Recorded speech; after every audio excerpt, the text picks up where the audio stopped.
Now then, as you can see, I've got the fuel pump off and got it on the deck in the bathtub. And I suspect that I'll tell you what the issue I was having is it wouldn't accelerate in through 1, 2, 3 and 4th gear. It would just start to pull just as you're coming out of 4th gear. Once you get into 5th and then you go up through the higher gears, that's when the fuel and the boost would kick in. And it was suggesting to me, I mean, obviously I did all the usuals, like change the fuel filters, put all fuel cleaner through, all that kind of stuff, and it did help to some degree, but it still wasn't running quite right. And I did some research on various YouTube videos. I consulted my Cummins PT fuel pump book, which I've stupidly left up in the blooming cab, with the cab up in the air, so I'll have to go off memory. But I suspected that, well, this morning I changed out the AFC feed. This runs from the turbo. This is like a boost feed, and it runs into that sits there. And what happens is the air from the turbo pushes this in, and it allows for more fuel and more boost. I can't fully explain it in technical terms, but I basically know how it works. And it all started when I got a bit of shit diesel in the tank and a bit of water, so I had to put this hum out, which has really cured the fuel. So I know I've got no issue with the fuel now, but I was still having a lot of hesitation, or not hesitation, but just slug. It starts great on the button, starts. It also, when they started doing it, I put a new fuel filter on, and it would not rev up. It just would not rev up, and all day Sunday, it just wouldn't rev up. And Monday, when I put a new fuel filter on, I stood here and I just held the throttle over, and I just stood here like this for 10 minutes. It was sitting on 600 revs, would not idle up. Then slowly but surely, you started to, after about 20 minutes, it started to slowly come up. And then you'd let go and it would come down, then you'd open it up again and it would rev up. It rev the full range, but it'd rev up really slow. And eventually it managed to sort of work itself free, and I thought it was cured. Backed it out, took it out on the road, went through the low gears, and it was as slow as hell. It's a little bit of a slight improvement after taking it down the highway, but still weren't right. So it led me to believe that I'm having issues with the AFC. And I've just got the fuel pump off now, as you can see, and I've drawed the AFC plunger out, and then I quickly put it back in because I didn't want to go any further, because I want to show you what I found hiding behind here. So here we go. Seen there. Take the spring out and look at that. I should have put the bloody, I'm going to pause it because you can't see shit. I'm going to put the camera on.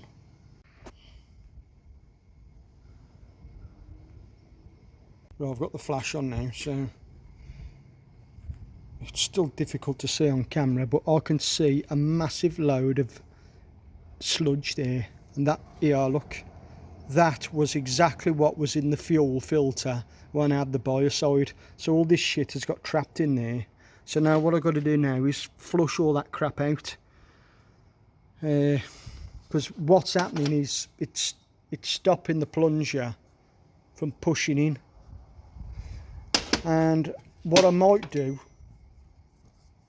I might take that out as well and just put the line direct to it. This should be metered at 0.8, according to the Cummins book. But apparently, well, if you're not getting enough, if this isn't metering enough air, you'll get very sluggish acceleration. If it meters too much air, it's difficult to change gear. So I'm reluctant to take that out, because it was, you know, everything was working all right before I got this shit biodiesel, or shit biocide in the diesel. So I'm reluctant to take that out, but I think I will take it out, and then, you know, I've only got to thread it back in. If it's difficult to change gear, then I can just thread it back in. But if there's no problem, I'll just leave it out. So that's not a problem. But the main issue is all this crap in here. So I'll continue. Yeah, look, it's a little nick of rust there. I mean, that shouldn't be there. I'm not saying it's going to be that's causing it, but it certainly shouldn't be there. But to me, that's evidence that there's, you know, there might be something like that further back that's restricting this, the free movement of this plunger. Yeah, look, there's some crap on there. I think that's just a bit of paint off the bottom of the bowl. The rest of it doesn't look too bad. I'll have to dig down a bit more inside and find out. But see, that what made me suspect was, once I got up into the high range, when you've got much more range through the gears, it was giving it time to build pressure. So obviously, eventually, the turbo boost would pressurise up, and whatever was restricting the movement of the plunger in the higher gears, the boost that was building was able to overcome whatever the restriction is. But in the low gears, the low gears are too short for for enough boost to build up to be able to push the plunger in. So it's alright, I keep spitting because I've got a bit of derv on my lips. So right, continue. Yeah, and right there, that's a nasty little speck of rust there. Yeah, things like that not going to help. Right, I've got the AFC housing all put back on, and all the AFC plungers all been cleaned out. So while I've got the fuel pump off, I think I'm going to take the fuel button out. Well, I'm going to take it out because I want to see what number fuel button there is in there, and then I'll decide whether I'm going to put a different fuel button in. And I might even drill the ball bearing out and adjust the throttle response. Don't know whether I want to do that. I want to see what number fuel buttons in there. Whether or not I'm going to do that, I don't know, but we'll see. Right, I've took all the 4 bolts out. I've broke the seal, but I haven't lifted the bowl off yet. I know it's not called a bowl, I can't think the bloody name of it now, but I wanted to lift it off on camera, because if there's any more diesel bug algae shit in there, like there was inside the AFC housing, I want to catch it on camera. Right, here we go.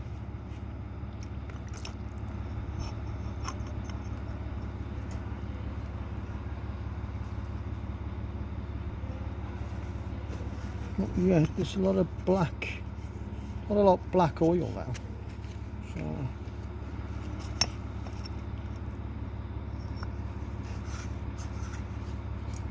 it's a bit metallic-y. Fucking can't be.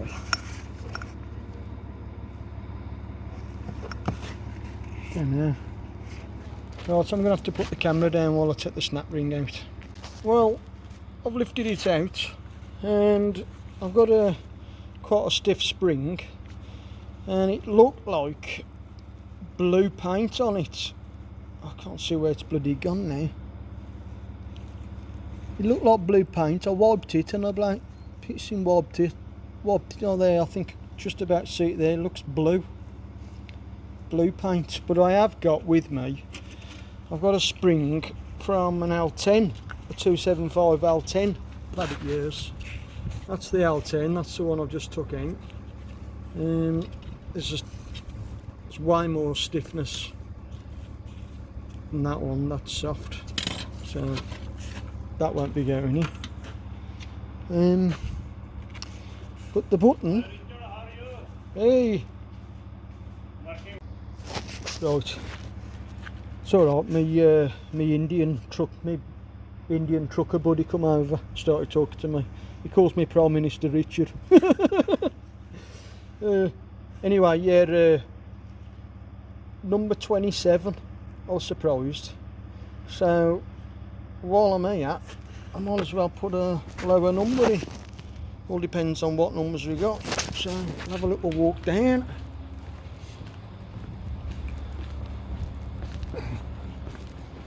To the fuel button case.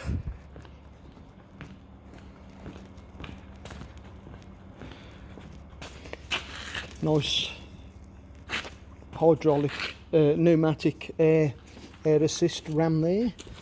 Waiting for the new track rod end, ball joint, whatever you call it. Let's have a look. There's the buttons. There they are. There's the little buttons. I don't know what numbers I've got. I used to have a number 10 and a number 5. I ain't gonna put 10 in from 27. I'll just have to pause it a minute.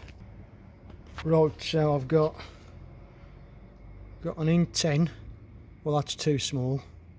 27 down to 10. That's too much. What we got here? 25. Well, that's boring. What we got here? I don't know. Where's it gone?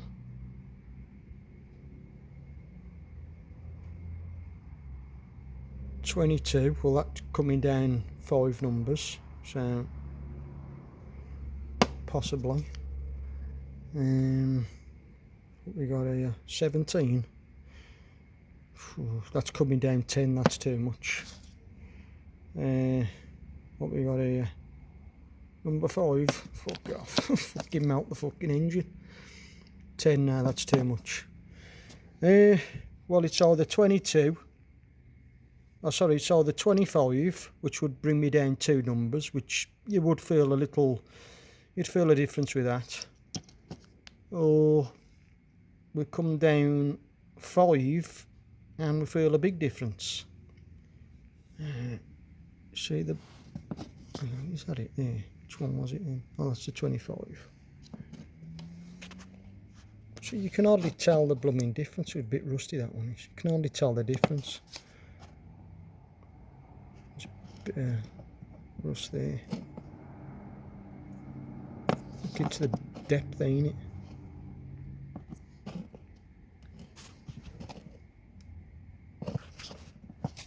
Well, I think I'm going to have to go, seeing as though the 25 is a bit rusty and there's a bit of surface wear, and it's only coming down 2 numbers, which is a bit boring.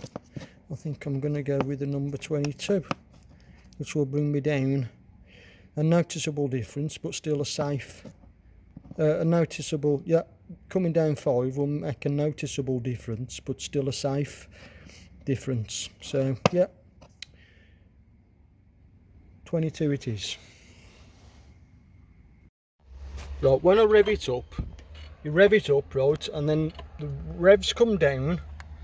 When they get to 600, it drops down, it comes down to about 450 revs, and then it comes back up to 600. 600 is where it normally sits. So I'll show you now.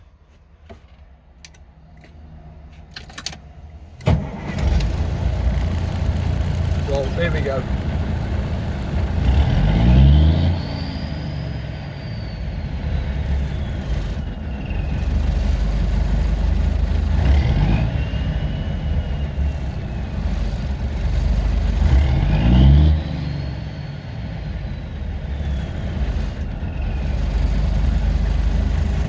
weird. It's really weird. Right, so it's a day later now since I changed the fuel button out on the fuel pump, and it has made a difference. It's definitely woke it up, but it still hasn't solved the issue. I'm still getting the issue in first gear. It's just very, it just doesn't come to life until you really get the revs up. And check, you know, I've been quite busy. I've had to do a few other jobs, so just got round to checking a few other things, and I've checked the air filter. It's all right. So I thought, well, let's check the turbo, and I think I might have discovered the problem. It's a little bit of play in the turbo spindle. I'm going to try and see if I can work it without blocking the camera shot. There's definitely some movement there. I can't get it on things. Hang on, try. No, left to right.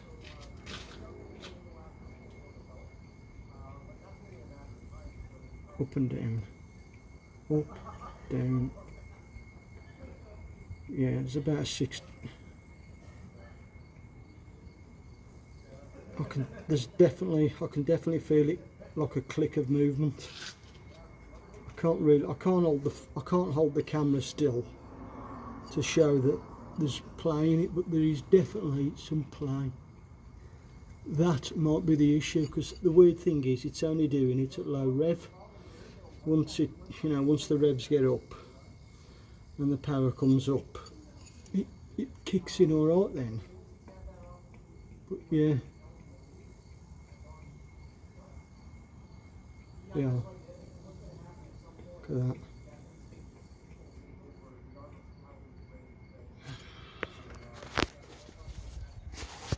Right, it's now a day later since I was worried about the turbo, and I think I was just grasping at straws really. There's no movement in the turbo to be worried about. So I just thought, you know, I've got my first load, I better just run with it.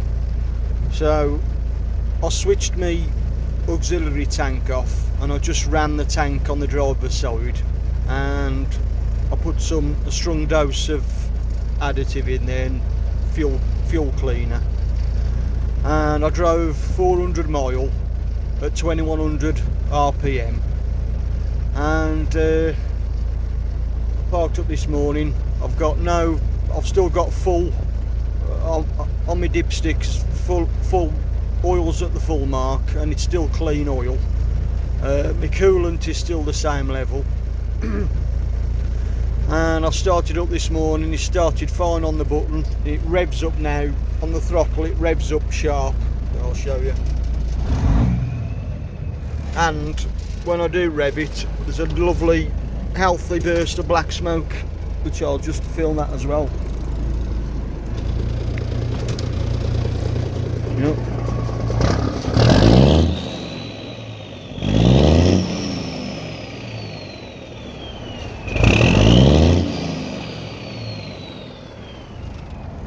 Which it wasn't doing that before, so I think it might have, giving it this good run, has sort of cleared it out. So now I'm in Moose Jaw now. I'm just going to run down to the Flying J and top my tank off, and I'll fill the tank to the top, and we'll see. I'll then do a calculation and work out what it does to the gallon. But I'm estimating, well, I'm hoping it does at least 6 miles to the gallon. So we will find out. Right, so I filled up.